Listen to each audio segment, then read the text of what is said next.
안녕하세요. 오늘 다들 잘 지내셨나요? 달빛 아래에서 전설적인 이야기를 들을 준비가 되었나요? 이것은 달빛 아래 전설이며 그곳에서 오래된 전설이 밤 아래에서 이야기됩니다. 구독, 좋아요를 누르고 알림음을 올리는 것 잊지 말고 밤이 될 때마다 우리는 함께 신비로운 세계로 들어가게 됩니다. 자, 오늘 밤의 이야기는 시작. 옛날 옛적 강원도의 한 작은 마을엔 나이든 부부가 살고 있었습니다. 그들은 매우 착한 사람들이었지만 오랜 시간 결혼 생활을 해도 자녀가 없다는 큰 고민이 있었습니다. 결혼한 지 30년이 되었지만 두 사람은 아무리 기다려도 아이는 태어나지 않았습니다.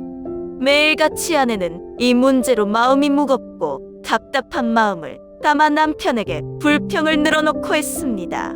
저기 옆집을 봐. 애들이 얼마나 많아. 그런데 우리는 아무리 기다려도 자식 하나 없으니 가축이나 키우는 게 다를 바 없네. 닭과 오리만 키워도 그 녀석들하고는 대화할 수조차 없잖아. 남편은 아내의 마음을 알기에 매우 안타까워하며 아내를 위해 무언가 해주고 싶었습니다. 그래서 그는 어느 날 산속에 있는 의사를 찾아가기로 결심했습니다. 그는 멀리 산을 넘어 고요한 숲속에 사는 의사를 찾아갔습니다. 그곳에서 그는 의외의 인물을 만났습니다. 길게 자란 흰 수염에 신비로운 표정을 짓고 있는 도사가 나타난 것입니다. 도사는 이상하게도 마치 오랜 세월을 살아온 듯 깊은 비밀을 숨긴 듯한 표정으로 다가왔습니다. 도사는 손에 푸른 잎사귀를 쥐고 있었다. 그것을 뚝 떼어서 남편에게 건넨 뒤 말했습니다. 이 잎사귀를 잘 끓여서 아내에게 먹이십시오. 그러면 아이를 가질 것입니다. 그러나 그 아이는 아주 특별할 것입니다. 다른 아이들과는 다를 것입니다. 남편은 그 말을 그대로 믿고 집으로 돌아갔습니다. 그리고 말 그대로 잎사귀를 끓여서 아내에게 먹였고 정말로 9개월 10일이 지나자 아내는 건강한 아기를 낳았습니다. 하지만 그 아기는 다른 아이들과는 달랐습니다.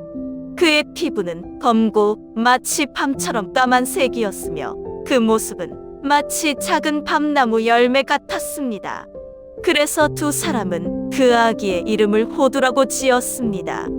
호두는 바로 밤을 의미하며 그 아이가 너무나도 밤처럼 까맣다는 이유에서였죠. 그러나 호두가 태어난 후 마을은 이상한 일들이 일어나기 시작했습니다. 마을에 살고 있던 닭은 한밤중에도 울어대었고 개는 갑자기 나무를 향해 짖으며 연못 속에 살던 물고기들은 하루 종일 물 밖으로 뛰쳐나와 햇볕을 쬐더니 일어나지 못할 정도로 기절해버리곤 했습니다. 마을 사람들은 모두 그 일들을 이상하게 여기며 호두와 관련된 일들이 일어나고 있다는 소문을 퍼뜨리기 시작했습니다. 호두가 태어난 그 이후 마을 사람들의 일상은 점점 더 혼란스러워졌고 그것이 모두 호두 때문이라 생각하는 사람들도 많았습니다. 사람들은 호두가 단순한 아이가 아니라 특별한 존재임에 틀림없다고 믿었습니다. 호두는 건강하게 자랐지만 한 가지 큰 문제가 있었습니다. 그는 글을 배우는데 전혀 소질이 없었습니다. 부모님은 아들이 학문을 익히길 바라며 마을에서 가장 유명한 훈장님께 보냈습니다. 처음에는 훈장님도 호두가 열심히 공부하길 바랐지만 문제가 곧 드러났습니다. 수업이 시작되자마자 훈장님이 인간은 태어날 때 본래 착한 존재이다라는 문장을 읽어주었는데 호두는 그 말을 듣기가 무섭게 책상에 엎드려 깊은 잠에 빠졌습니다. 심지어 그는 돼지처럼 큰 소리로 코까지 골았습니다. 처음에는 훈장님도 이해하려 했습니다. 하지만 날이 갈수록 수업만 시작하면 호두는 졸았고 한 글자도 외우지 못했습니다. 훈장님은 화가 나서 소리를 버럭 질렀습니다. 이 녀석은 글을 배워도 소용이 없겠다. 내가 만약 벼슬길에 올라 글을 써서 임금님께 올린다면 임금님께서 그걸 보고 당장 사직서인 줄 알고 내칠 게 분명하다. 부모님도 점점 걱정이 커졌습니다. 하지만 곧 놀라운 사실을 발견했습니다. 호두는 학문에는 젬병이었지만 활을 쏘는 실력만큼은 타의 추종을 불허했습니다. 한번 활을 잡으면 목표물을 절대 놓치지 않았고 마치 바람을 가르듯 화살을 날렸습니다. 그의 힘과 집중력은 놀라웠고 단 한 발의 실수도 없었습니다. 어느 날 마을에서는 이상한 일이 벌어졌습니다. 새벽 2시마다 한 마리의 닭이 갑자기 목청껏 울어대기 시작한 것입니다. 이 때문에 마을 사람들은 잠을 이루지 못해 불만이 가득했습니다. 호두도 마찬가지였습니다. 새벽잠을 설치던 그는 결국 화가 치밀어 활을 들었습니다. 이놈의 닭, 조용히 좀 해라. 그는 날렵하게 활시위를 당겨 한 발 쏘았고 화살은 멋지게 날아갔습니다. 하지만 예상치 못한 일이 벌어졌습니다. 화살이 이상한 궤적을 그리며 날아가더니 닭이 아니라 마을 이장의 집 앞에 있던 닭을 명중시켜버렸던 것입니다. 그 일이 있은 후 마을 사람들은 모두 호두를 가리켜 닭 사냥의 신이라고 불렀습니다. 호두가 활을 쏘면 닭이 사라진다 라는 농담이 돌았고 그의 명중률을 두려워하는 사람들도 있었습니다. 부모님은 아들의 천부적인 활 솜씨를 보고 기뻐하며 말했습니다. 글 공부는 안 되지만 무예로 벼슬길에 오르면 먹고 살 수는 있겠구나. 무관이 되면 녹봉도 받고 안정된 생활을 할 수 있을 거야. 그렇지 않으면 너는 평생 들판에서 김만 매게 될 것이다. 녹봉 호두의 귀가 쫑긋 섰습니다. 녹봉이라는 말에 그의 눈빛이 갑자기 반짝였습니다. 마치 맛있는 고기를 본 듯한 표정을 지었습니다. 좋아요. 저는 무관이 될 겁니다. 그렇게 결심한 호두는 곧 짐을 싸서 한양으로 떠났습니다. 그의 목표는 오직 하나, 무관 시험에 합격하는 것이었습니다. 한양으로 가는 길은 험난했지만 호두는 씩씩하게 걸음을 옮겼습니다. 그러나 길을 가던 중 해가 저물어 갈 곳을 찾던 그는 우연히 한 작은 마을에 도착했습니다. 마을은 조용하고 평화로웠으며 넉넉한 생활을 하는 듯 보였습니다. 마침 마을 어귀에서 제일 큰 저택이 눈에 띄었는데 벽이 금칠이라도 한 듯 번쩍였고 문 앞에는 값비싼 도자기 항아리들이 줄지어 놓여 있었습니다.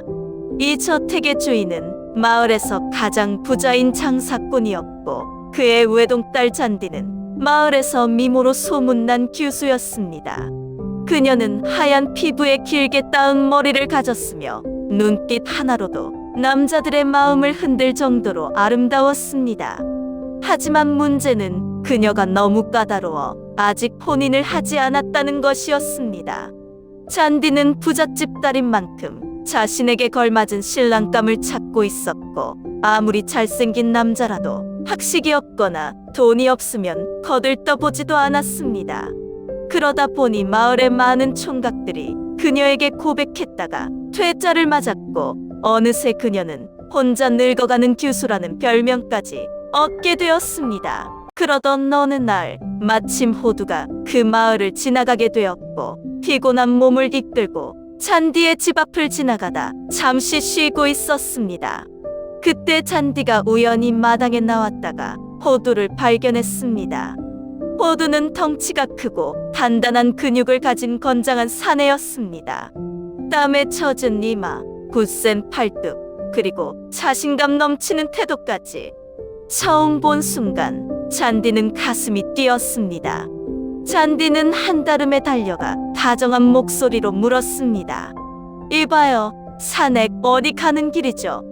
호두는 천진난만한 미소를 지으며 대답했습니다. 한양으로 가는 길입니다. 무과 시험을 보러 가는 중이지요. 무과 시험이요? 잔디의 눈빛이 반짝였습니다. 네? 무과에 합격하면 녹봉도 받고 벼슬도 얻을 수 있답니다. 녹봉이라는 말이 나오자 잔디의 머릿속이 빠르게 돌아갔습니다. 집안은 이미 부자였지만 벼슬아치와 혼인하면 신분이 올라가고 명예까지 얻을 수 있었습니다. 게다가 호두는 힘도 세고 씩씩해 보였습니다. 잔디는 더 이상 망설일 필요가 없다고 생각했습니다. 아니, 이런 훌륭한 사내를 그냥 보낼 수 없지. 잔디는 급히 집 안으로 뛰어들어갔고 가장 맛있는 음식들로 한 상 가득 차려 내왔습니다. 수육, 전, 나물 반찬, 따끈한 밥과 술까지 마치 혼례상처럼 풍성한 한 끼였습니다. 그녀는 직접 호두 앞에 앉아 음식들을 집어주며 상냥하게 미소 지었습니다. 호두님, 이 많은 길을 오느라 얼마나 힘들었겠어요. 우선 드시고 가세요. 호두는 잠시 멈칫했지만 테이블 위에 진수성찬을 보자 눈이 휘둥그레졌습니다. 우와, 이렇게 맛있는 밥상은 처음 봅니다. 그는 고민할 틈도 없이 젓가락을 들었고 한 입 두 입 먹더니 이내 폭풍처럼 음식을 해치우기 시작했습니다. 순식간에 밥 한 그릇을 비우고 고기 반찬도 모두 먹어치웠습니다. 잔디는 그런 호두를 흐뭇하게 바라보며 속삭였습니다. 호두님, 이렇게 든든히 드셨으니 이 집에 머무르면서 저와 혼이 나는 것은 어떠세요? 저는 부자랍니다. 호두님이 무과 시험을 치르지 않아도 이미 이 집에는 먹고 살 것이 넘쳐납니다. 저와 함께 사시면 고생할 필요 없이 편안하게 살 수 있어요. 하지만 호두는 배를 두드리며 뻘뻘 웃었습니다. 하하하, 정말 잘 먹었습니다. 덕분에 기운이 넘치네요. 하지만 저는 반드시 한양에 가서 무과에 합격해야 합니다. 그는 아무런 망설임 없이 자리에서 일어났습니다. 잘 먹었어요. 저는 이만 가보겠습니다. 잔디는 순간 멍해졌습니다. 뭐라고요? 그녀는 자기 뒤를 의심했습니다. 자신이 직접 음식을 차려주고 마음을 표현했음에도 불구하고 거절당한 것입니다. 세상에, 이렇게 예쁘고 돈 많은 교수를 마다하고 무과 시험을 택하다니. 잔디는 얼굴이 새빨개지더니 결국 분노를 참지 못하고 테이블을 내리쳤습니다. 내가 이렇게까지 했는데 감히 날 거절해? 잔디는 마음속 깊이 모욕감을 느꼈습니다. 그동안 많은 남자들이 그녀를 원했지만 정작 자신이 마음을 연 남자가 자신을 거부하다니. 그녀는 서러움과 분노에 휩싸여 그날 밤 깊은 절망 속에서 강가로 향했습니다. 차라리 죽어버릴 거야. 잔디는 울부짖으며 강물에 몸을 던졌습니다. 차가운 물살이 그녀를 감쌌고 결국 그녀는 그곳에서 목숨을 잃고 말았습니다. 하지만 그걸로 끝이 아니었습니다. 그녀는 원한을 품은 채 이승을 떠나지 못하고 원혼이 되어 호두를 따라다니기 시작했습니다. 그리고 그 순간부터 호두에게 이상한 일들이 벌어지기 시작했습니다. 한양에 도착한 호두는 자신만만하게 무과 시험장으로 향했습니다. 그는 강한 체력과 뛰어난 활 솜씨를 가지고 있었기에 이번 시험에서 반드시 합격할 것이라 확신했습니다. 사람들은 이미 그의 활 솜씨에 대한 소문을 들었고 많은 응시자들이 긴장된 표정으로 그를 바라보았습니다. 시험의 첫 번째 과목은 활쏘기였습니다. 응시자들은 차례로 관역 앞에 섰고 심사관들은 엄중한 표정으로 평가를 진행했습니다. 드디어 호두의 차례가 되었습니다. 그는 깊게 숨을 들이마시고 침착하게 활을 들었습니다. 좋아, 이 정도는 식은 죽 먹기지. 그는 활 시위를 당겼습니다. 그런데 갑자기 툭 하는 소리와 함께 활줄이 끊어져 버렸습니다. 활을 쥐고 있던 그의 손이 허공에서 덜컥거렸고 주변에서 지켜보던 사람들은 웅성거리기 시작했습니다. 아니, 저 사람이 그렇게 활을 잘 쏜다더니 활줄이 끊어지다니.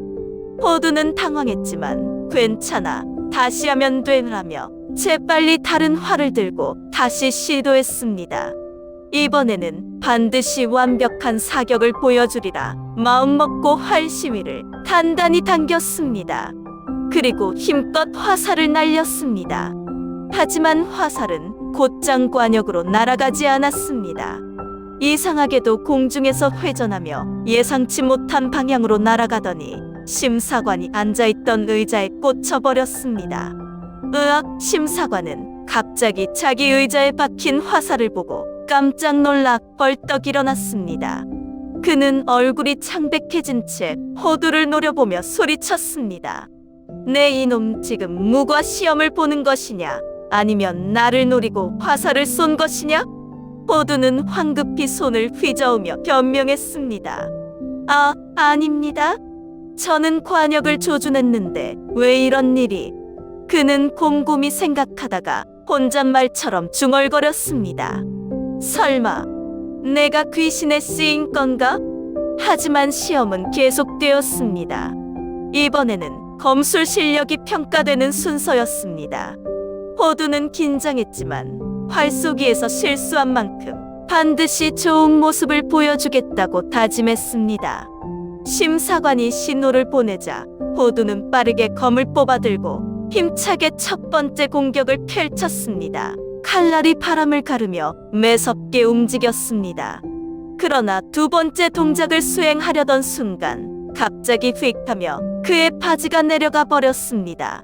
헉! 호두는 순간 당황해서 그대로 얼어붙었고 주변에서 지켜보던 시험 응시자들과 심사관들은 일제히 폭소를 터뜨렸습니다. 하하하! 아니, 저 녀석은 대체 뭐 하는 거야? 활쏘기도 실패하고 칼도 제대로 못 쓰고 이제는 바지까지 내려가다니. 시험장이 순식간에 웃음바다가 되었습니다. 심사관들도 더 이상 엄숙한 표정을 유지할 수 없었고 몇몇은 얼굴을 돌려 웃음을 참으려 애썼습니다. 호두는 얼굴이 새빨개진 채 얼른 바지를 추스르고 도망치듯 시험장을 빠져나갔습니다. 이럴 수가. 왜 내게만 이런 일이 생기는 거지? 그는 절망한 채 한참을 고민하다가 결국 한양에서 유명한 도사를 찾아가기로 했습니다. 도사는 길고 하얀 수염을 쓰다듬으며 호두를 한참 동안 바라보았습니다. 그리고는 깊은 한숨을 내쉬며 고개를 끄덕였습니다. 내 몸에서 이상한 기운이 느껴지는구나. 호두는 긴장된 얼굴로 물었습니다. 그게 무슨 뜻입니까? 도사님, 도사는 눈을 가늘게 뜨고 말했습니다. 내가 하는 일마다 이상하게 꼬이고 있지 않느냐?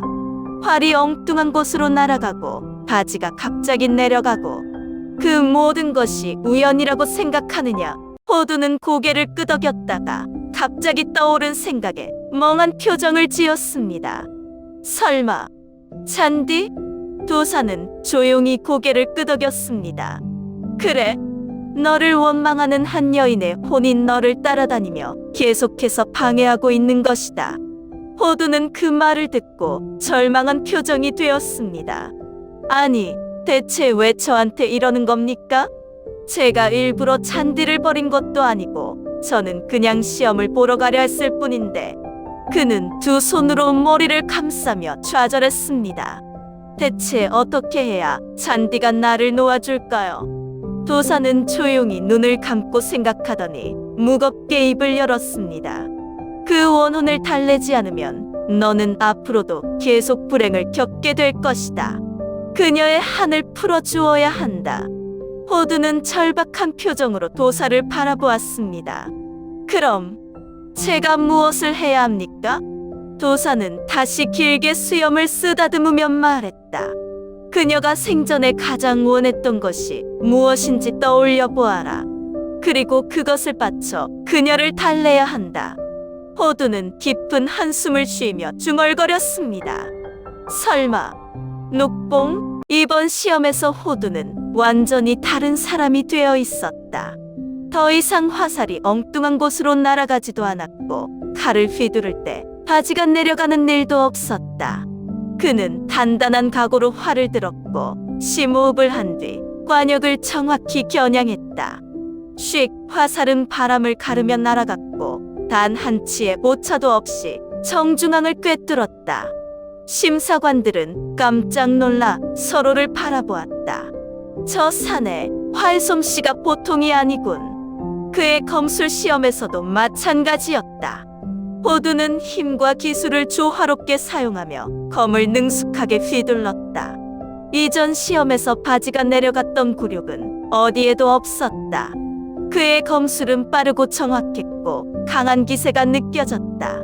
시험이 끝난 후 심사관들은 그를 극찬하며 왕께 이 사실을 보고했다. 전하, 이번 무과 시험에서 놀라운 실력을 보인 자가 있사옵니다.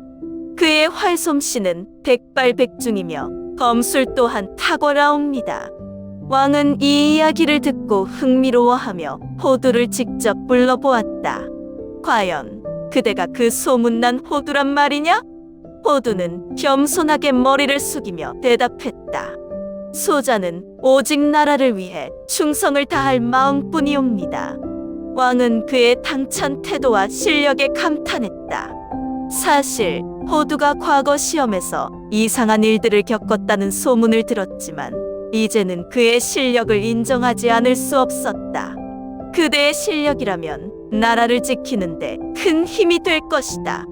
왕은 오히려 그를 더욱 높이 평가하여 무과 시험에서 최상위로 급제한 것으로 인정하고 큰 벼슬을 내렸다. 그렇게 해서 호두는 궁중에서 높은 직위를 맡게 되었고 녹봉을 받으며 안정된 삶을 살게 되었다. 그러나 호두는 성공을 거둔 후에도 잔디와의 약속을 잊지 않았다. 매년 그녀의 기일이 돌아오면 그는 강가에 나가 성대한 제사상을 차렸다. 그의 제사상은 항상 풍성했다. 잘 구운 닭고기, 기름진 소고기, 싱싱한 생선, 그리고 고급스러운 술까지. 그는 두 손을 모아 기도하며 잔디에게 말했다. 잔디야, 내가 내 덕분에 이렇게 벼슬길에 올랐다. 약속대로 매년 이 음식을 바칠 테니 나를 원망하지 말고 부디 좋은 곳에서 편히 쉬거라. 그러자 갑자기 바람이 불어 촛불이 살짝 흔들렸고 사람들은 그것이 잔디가 만족했다는 신호라고 믿었다. 이 소문이 마을 사람들 사이에서 퍼지기 시작했다. 듣자 하니 호두 장군이 시험을 치르기 전에 닭구이를 바쳤더니 모든 시험에서 성공했다더라. 정말이야? 그렇다면 우리도 따라 해봐야겠군. 그때부터 시험을 앞둔 선비들과 무사들이 하나둘씩 닭고기를 구워 제사를 지내기 시작했다. 그들은 호두가 했던 것처럼 강가에서 잔디에게 음식을 바치며 기도했다. 잔디님, 제발 저를 합격시켜주세요. 이번에야말로 꼭 급제하고 싶습니다. 이렇게 해서 시험을 앞두고 닭구이를 바치면 운이 좋아진다는 전설이 생겨났고 이 풍습은 오랫동안 전해 내려왔다. 사람들은 호두의 이야기를 유쾌하게 이야기하며 그가 겪었던 고난과 성공을 하나의 전설처럼 떠올렸다. 그렇게 글자는 못 배웠지만 활 하나로 대성공을 이룬 사내가 바로 호두야. 그리고 그의 성공 뒤에는 녹봉을 사랑한 원혼 잔디가 있었지. 호두의 이야기는 명예의 거리에 대한 가장 웃긴 일화 중 하나가 되었다. 이번 시험에서 호두는 완전히 다른 사람이 되어 있었다. 더 이상 화살이 엉뚱한 곳으로 날아가지도 않았고 칼을 휘두를 때 바지가 내려가는 일도 없었다. 그는 단단한 각오로 활을 들었고 심호흡을 한 뒤 관역을 정확히 겨냥했다. 씩 화살은 바람을 가르며 날아갔고 단 한 치의 오차도 없이 정중앙을 꿰뚫었다. 심사관들은 깜짝 놀라 서로를 바라보았다. 저 사내 활솜씨가 보통이 아니군. 그의 검술 시험에서도 마찬가지였다. 호두는 힘과 기술을 조화롭게 사용하며 검을 능숙하게 휘둘렀다. 이전 시험에서 바지가 내려갔던 굴욕은 어디에도 없었다. 그의 검술은 빠르고 정확했고 강한 기세가 느껴졌다. 시험이 끝난 후 심사관들은 그를 극찬하며 왕께 이 사실을 보고했다. 전하, 이번 무과 시험에서 놀라운 실력을 보인 자가 있사옵니다. 그의 활솜씨는 백발백중이며 검술 또한 탁월하옵니다. 왕은 이 이야기를 듣고 흥미로워하며 호두를 직접 불러보았다. 과연 그대가 그 소문난 호두란 말이냐? 호두는 겸손하게 머리를 숙이며 대답했다. 소자는 오직 나라를 위해 충성을 다할 마음뿐이옵니다. 왕은 그의 당찬 태도와 실력에 감탄했다. 사실 호두가 과거 시험에서 이상한 일들을 겪었다는 소문을 들었지만 이제는 그의 실력을 인정하지 않을 수 없었다. 그대의 실력이라면 나라를 지키는데 큰 힘이 될 것이다. 왕은 오히려 그를 더욱 높이 평가하여 무과 시험에서 최상위로 급제한 것으로 인정하고 큰 벼슬을 내렸다. 그렇게 해서 호두는 궁중에서 높은 직위를 맡게 되었고 녹봉을 받으며 안정된 삶을 살게 되었다. 그러나 호두는 성공을 거둔 후에도 잔디와의 약속을 잊지 않았다. 매년 그녀의 기일이 돌아오면 그는 강가에 나가 성대한 제사상을 차렸다. 그의 제사상은 항상 풍성했다. 잘 구운 닭고기, 기름진 소고기, 싱싱한 생선, 그리고 고급스러운 술까지. 그는 두 손을 모아 기도하며 잔디에게 말했다. 잔디야, 내가 내 덕분에 이렇게 벼슬길에 올랐다. 약속대로 매년 이 음식을 바칠 테니 나를 원망하지 말고 부디 좋은 곳에서 편히 쉬거라. 그러자 갑자기 바람이 불어 촛불이 살짝 흔들렸고 사람들은 그것이 잔디가 만족했다는 신호라고 믿었다. 이 소문이 마을 사람들 사이에서 퍼지기 시작했다. 듣자 하니 호두 장군이 시험을 치르기 전에 닭구이를 바쳤더니 모든 시험에서 성공했다더라. 정말이야?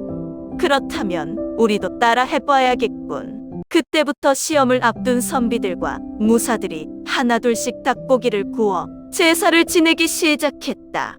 그들은 호두가 했던 것처럼 강가에서 잔디에게 음식을 바치며 기도했다. 잔디님, 제발 저를 합격시켜주세요. 이번에야말로 꼭 급제하고 싶습니다. 이렇게 해서 시험을 앞두고 닭구이를 바치면 운이 좋아진다는 전설이 생겨났고 이 풍습은 오랫동안 전해 내려왔다. 사람들은 호두의 이야기를 유쾌하게 이야기하며 그가 겪었던 고난과 성공을 하나의 전설처럼 떠올렸다. 그렇게 글자는 못 배웠지만 활 하나로 대성공을 이룬 사내가 바로 호두야. 그리고 그의 성공 뒤에는 녹봉을 사랑한 원혼 잔디가 있었지.